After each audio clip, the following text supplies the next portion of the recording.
Salut à tous, ici BugMod64 et aujourd'hui nous allons je vais vous communiquer une solution pour ceux qui auraient des problèmes de lecture et d'écriture sur leur disque dur avec Windows 10. Alors j'ai été donc sur mon bureau et j'ai résolu mon problème de manière définitive. Cette méthode sera efficace à 100% pour tout type d'utilisateur et peu importe leur machine. Y compris peu importe le système d'exploitation de toute façon. Et ce qui est vachement amusant, c'est que c'est Apple qui va venir à la rescousse des bugs de Windows. Un petit côté humoristique, moi qui n'aime pas Windows, ça me fait bien rire. Enfin voilà. Donc j'ai sélectionné deux disques durs. Le premier étant mon disque principal qui est donc sur une partition NTFS et le second qui est mon disque dur de jeux vidéo euh, que voici, dans lequel j'ai installé mes jeux origines, Battle.net et j'en passe, qui fonctionne en partition HFS+. À savoir que si vous, enfin, pour ceux qui ne savent pas, les partitions Apple sont en HFS+ et Windows est en NTFS. Alors, la différence se passe au niveau des onglets.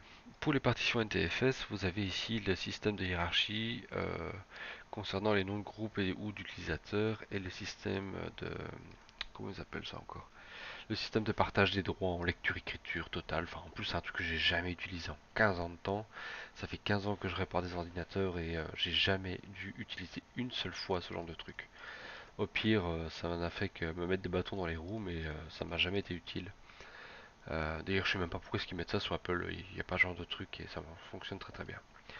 Mais bon, tout le monde sait comment Windows sont des incompétents entre leurs virus et leur bug system.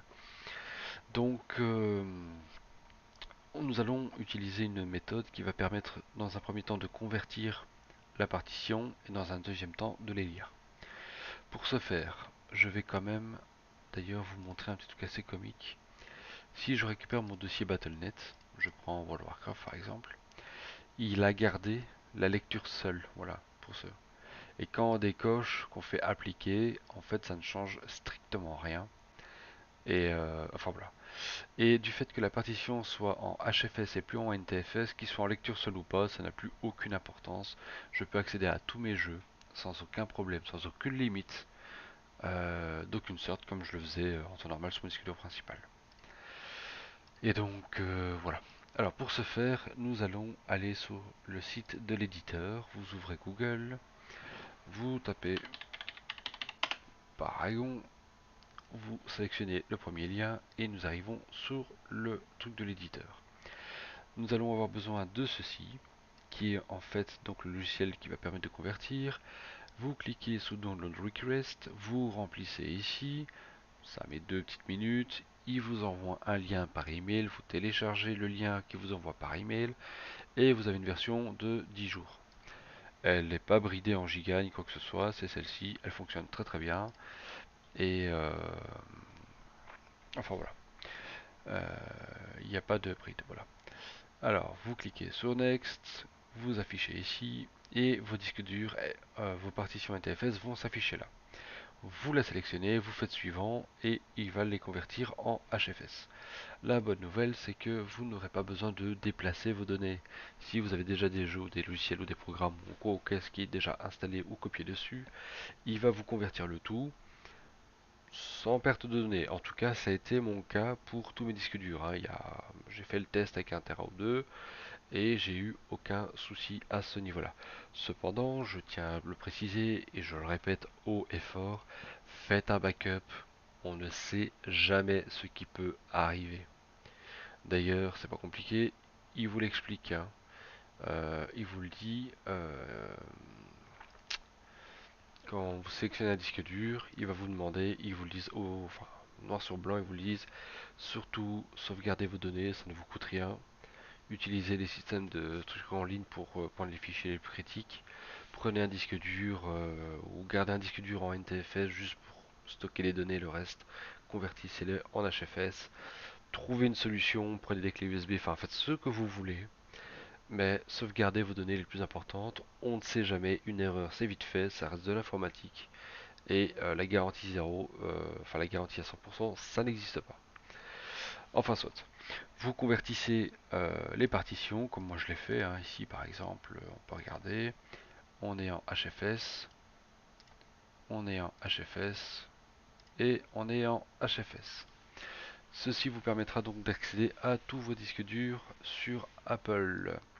Une fois qu'il les aura convertis, il faudra effectuer un redémarrage pour que ceci puisse être lisible sur le bureau. Et ceux-ci ne seront visibles sur le bureau que si chez l'éditeur, on refait la démarche par rayon, voilà, ici, produit Windows HFS+. Soit de vous l'acheter, parce qu'en fait, convertir des disques durs c'est bien, mais si vous n'avez pas le logiciel pour lire les partitions en HFS, ça ne sert à rien, on est bien d'accord, parce que du coup, ils ne seront plus visibles et vous ne pourrez plus y accéder. Donc il faut prendre ce petit logiciel qui vous permettra d'y accéder en permanence, en lecture, en écriture, sans aucune, voilà, sans aucune limite d'aucune sorte. Et sachez que pour ceux qui sont sur Mac, ou ceux qui aiment bien installer un Mac sur un PC, ce qu'on appelle un Hackintosh, je l'ai personnellement testé et c'est vachement pratique. Vous avez exactement le même logiciel, mais du coup c'est NTFS pour Mac. Celui-ci vous permet, en tout cas, je vais voir combien ce qui coûte. De lire, ah bah, c'est aussi 20 dollars. Celui-ci vous permettra d'accéder à toutes vos partitions Windows directement à partir de macOS, en lecture, en écriture, et donc pour monter des machines virtuelles ou ce genre de choses, c'est super pratique. Enfin voilà. Donc sur ce, moi je vous laisse. Voilà. Installez d'abord peut-être le truc pour lire les partitions, et ensuite convertissez-les. N'oubliez pas de faire un backup et tous vos problèmes vont fondre comme neige au soleil. Ouais, une dernière petite info vite fait. Quand j'ai converti mes disques durs, j'ai eu un petit message erreur sur ce programme parce qu'il me disait que mon disque dur était un disque dur dynamique et pas un disque dur de base. Alors la différence, je ne sais pas ce que ça fait. Ce disque dur-ci était dynamique, quoi que ça veuille dire. J'ai dû supprimer toutes les partitions, sauvegarder les données ailleurs, et j'ai supprimé les partitions et j'ai fait un clic droit convertir en disque dur de base. Voilà, là je peux le convertir en dynamique et je peux le convertir en GPT, et vu qu'il est en dynamique j'ai pu avoir convertir en base. Je l'ai converti de base, j'ai converti en HFS comme c'est noté ici et ça fonctionne impeccable. Bien bien. Eh bien écoutez, voilà, je suis content d'avoir pu en tout cas apporter une solution. J'espère que ceci vous facilitera la vie et on se retrouvera alors pour une prochaine vidéo. Bye bye.